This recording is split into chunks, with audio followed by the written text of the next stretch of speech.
नमस्कार दोस्तों, कहानी संग्रह में आपका स्वागत है। आज की कहानी है विश्वास। सौरभ और महिमा बहुत सुंदर जोड़ी। नया नया विवाह हुआ था। पहले से दोनों एक दूसरे को 7 साल से जानते थे और अब विवाह के बंधन में बंध गए। आज दोनों की रिसेप्शन पार्टी है। महिमा सिल्वर गाउन और सौरभ ग्रे कलर के कोट पैंट में बहुत जच रहे थे। रिसेप्शन समाप्त होने के बाद दोनों परिवार वालों के साथ जब वापस घर आए तो बहुत थक चुके थे। वैसे भी पिछले दिनों से शादी की शॉपिंग, बाकी तैयारी में सब लोगों को बहुत थकान हो गई थी। सब लोग घर आते ही घोड़े बेचकर सो गए। सुबह जब सौरभ और महिमा नहा धोकर तैयार हो गए तभी महिमा को अचानक ध्यान आया और उसने सौरभ से पूछा, सौरभ, कल जो आपका दोस्त महेश आया था उसे मैंने पहले तो कभी नहीं देखा। मैं तो लगभग आपके सारे दोस्तों को जानती हूँ। इससे कब दोस्ती हुई आपकी? सौरभ, हाँ महिमा, मैं तुम्हें बताना भूल गया। ये हमारे पहले घर के पास रहने वाला पड़ोसी था। इनके पापा का ट्रांसफ़र हो जाने के कारण इन्होंने रांची छोड़ दिया और भोपाल चले गए। अब उसके पापा इस दुनिया में तो रहे नहीं, इसलिए यह लोग यहाँ वापस आ गए। एक दिन जब मैं माँ के साथ पुराने घर गया तो वहाँ महेश मिल गया था। तब मैंने इसे रिसेप्शन में आने का निमंत्रण दे दिया। महिमा, अच्छा, पर यह इंसान मुझे कुछ सही नहीं लगा। सौरभ, शायद तुम उसके मजाकिया व्यवहार के कारण ऐसा कह रही हो। ऐसा कुछ नहीं है, लड़का अच्छा है, बस जुबान थोड़ी खुली है। बात रफा दफा हो गई। अब काफ़ी दिन बीत चुके थे। सौरभ और महिमा हनीमून से वापस लौटकर आ गए थे। एक दिन रात के समय सौरभ के घर में सब लोग, मम्मी पापा, सौरभ, छोटा भाई आदित्य और महिमा, सब लोग खाना खाने वाले ही थे कि अचानक महेश आ गया।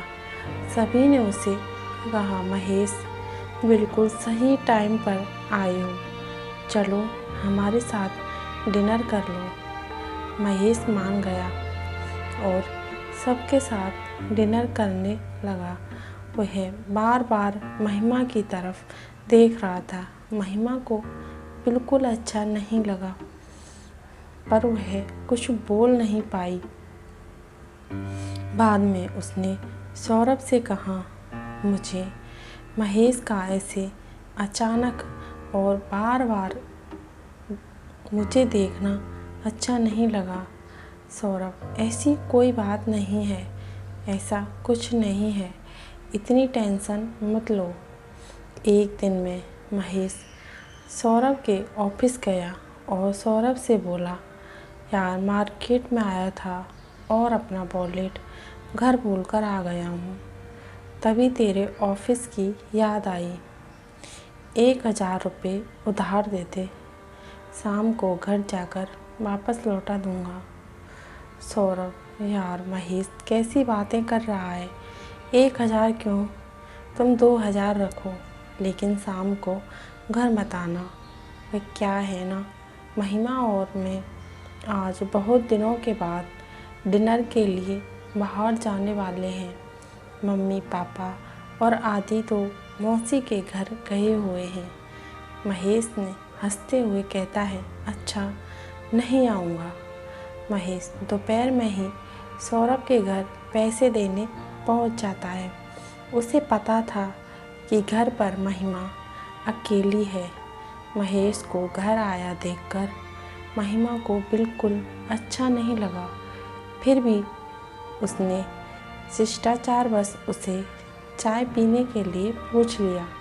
महेश ने चाय पीने के लिए तुरंत हाँ कर दिया।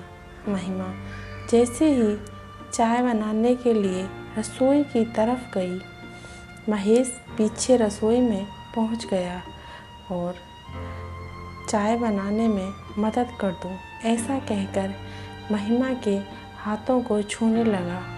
महिमा के हाथ से चीनी का डिब्बा छूटकर नीचे गिर गया। उसने एक जोरदार थप्पड़ महेश के गाल पर मारा और कहा, निकल जाओ यहाँ से। महेश हंसता हुआ उसकी तरफ बढ़ने लगा। महिमा तेजी से स्लिप पर पड़े चाकू की तरफ झपटी। चाकू उठाकर वह कमरे की तरफ आ गई और बोली, यहाँ से चुपचाप चले जाओ, वरना ये चाकू मैं तुम्हारे पेट में मार दूंगी। अपने कमरे में पहुँचते ही वह किसी से टकराई और जब उसने देखा तो सौरभ सामने खड़ा था। सौरभ को देखते ही उसकी जान में जान आई।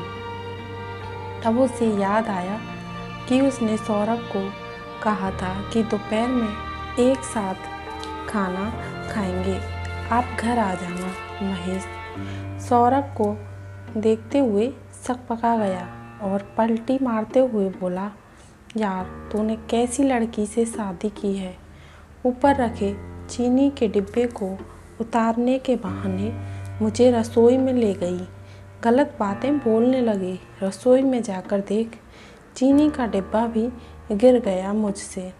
महिमा, सौरभ नहीं, ये झूठ बोल रहा है, बल्कि इसने ही मुझे। महेश, सौरभ, महिमा मुझ पर झूठा इल्ज़ाम लगा रही है। सौरभ, हाँ महेश, मुझे सब समझ में आ रहा है। महिमा, तुम्हें कुछ कहने की ज़रूरत नहीं है, मैं तुम्हें अच्छे से जानता हूँ और मैं अभी पुलिस को कॉल कर रहा हूँ, क्योंकि मुझे महिमा पर पूरा विश्वास है, वह गलत नहीं हो सकती। महिमा ने तो मुझे पहले ही कहा था, पर मुझे विश्वास नहीं हुआ कि तू ऐसी हरकत करेगा।